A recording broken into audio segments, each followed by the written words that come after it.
steel carved deep into stone. Pillars rising tall and silent, scattered across an ancient land. Commands etched for eternity, speaking from the past. What secrets do they hold? Who was the mind behind these timeless messages? In an era long before kingdoms clashed and empires crumbled, one man rose. A ruler who united a vast subcontinent and changed the destiny of Asia forever. His name was Ashoka. But you may ask now, why should I care? Because what Ashoka did forged a legacy that transformed not only India but the very Asia we know today. And trust me, that's no exaggeration. His presence still meets our eyes on every Indian passport and currency. Yes, the national emblem, the lion capital of Ashoka. Yet, despite all this and countless other contributions that shaped India and Asia, why is Ashoka remembered today as little more than a Raja from a dusty school textbook? Why has the very land he once united forgotten his name? This video uncovers the untold story of how Ashoka's transformation from a bloodthirsty conqueror to a peace-driven Buddhist reshaped the destiny of Asia, and how political upheavals, religious shifts, and centuries of neglect nearly erased both him and Buddhism from India's memory.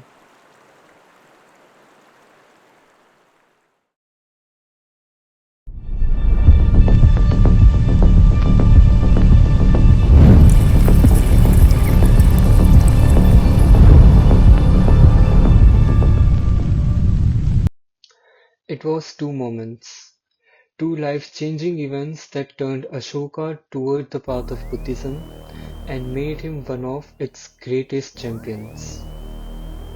You might have heard of the Kalinga War, the infamous bloodbath that shook Ashoka's soul, a war so brutal it turned a ruthless emperor into a man of peace. But what if I told you that Ashoka's transformation began even earlier, before Kalinga, before Dhamma, back when he was still feared and not loved? Let's rewind. It was a normal day in the royal court. Ashoka, like every other day, was offering generous alms to the Brahmins, a practice he had followed for years. But on that day, something broke. A single incident, a moment of arrogance and disrespect from Brahmins, not just one, but 60,000 Brahmins, shattered his faith in the ritual. He stopped the offering of alms from that day and began to question himself. Is this the path worth following? Is this what virtue truly looks like? So he did what few kings dared to do. He summoned priests, scholars, and spiritual leaders from every corner of his empire. Hindu sages, Jain monks, Ajivikas, and among them a young humble Buddhist monk, Nigrodha. Ashoka was drawn to him, to the calm bearing that seemed to radiate from this quiet figure. He invited Nigrodha to speak, and in a moment of astonishing humility, the emperor placed the young monk upon the royal throne. Yes, the emperor himself stood below and listened. Nigrodha spoke of compassion, of nonviolence, and of mindfulness, not as a sermon, but as a way of living life. and the chronicles record his words, and I would like to quote from them. And when the Lord of Earth heard him, he was won to the doctrine of the conqueror, Sakyamuni Buddha. That quiet meeting planted a seed that would only bloom years later after the Kalinga War, after the horrors of the Kalinga War. But make no mistake, this moment, this simple encounter, was the true beginning of the emperor's awakening. Ashoka became an upasak, a lay follower of the Buddha. Now let's see how Ashoka shaped the Asia we know today. Meet Ashoka, a name carved not just in stone, but deep into the soul of a continent. He didn't just speak of change, he became it. He ended all wars. He built 84,000 stupas not to boast of his glory, but to remind us of the fragility of life. His message was clear that peace is not weakness and compassion is not religion. He sent messengers, not soldiers, to distant lands.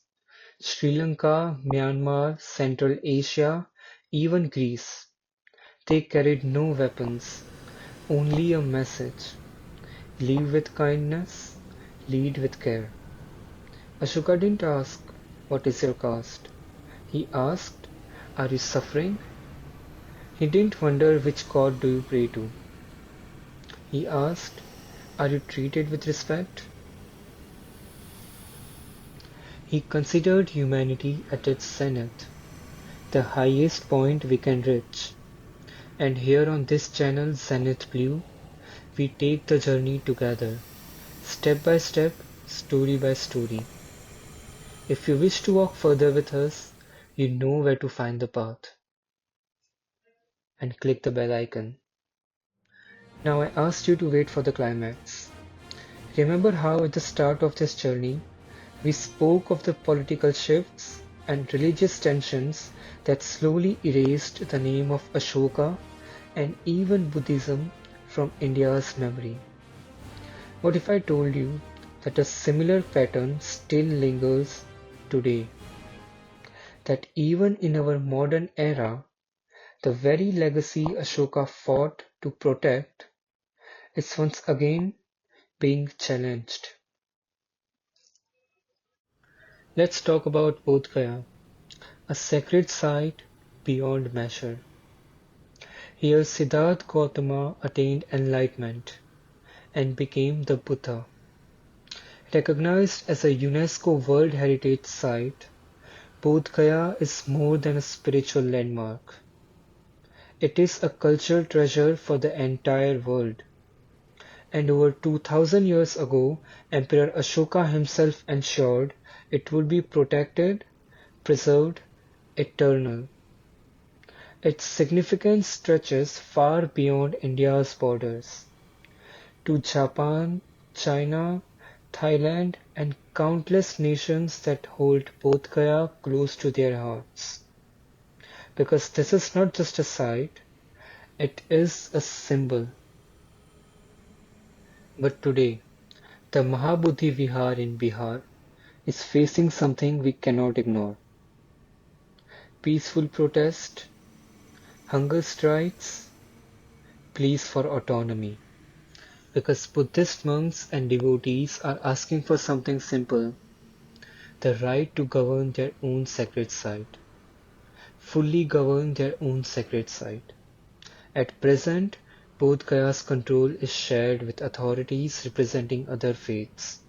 And this shared control has led to moments where non-Buddhist cultures and traditions are being performed on the site, including yagnas and even worship of Buddha's image as a Hindu god. This is not about conflict. This is not about opposing anyone's beliefs. Every faith deserves respect. And respect means honoring boundaries. Here, it means allowing Buddhists to preserve the sanctity of their most sacred site. We are not saying don't worship your way. We are asking, why not let Buddhists govern Bodh Gaya freely? Why not return what was always meant to be theirs? Is it not time to re-evaluate the Bodh Gaya's management and return full guardianship to those who hold it sacred? This isn't a political demand. It is a cultural and spiritual plea supported by history, heritage, and harmony. If this video moves you, share it. Let it travel peacefully but powerfully to every corner of society. Let the world remember the spiritual legacy of Bodh Gaya. And let us respectfully remind ourselves that silence is no longer an option. Ashoka once protected this land with conviction. Today, our voices must do the same. And if you believe in protecting heritage, truth, and humanity at its highest point, you already belong here, at Zenith Blue.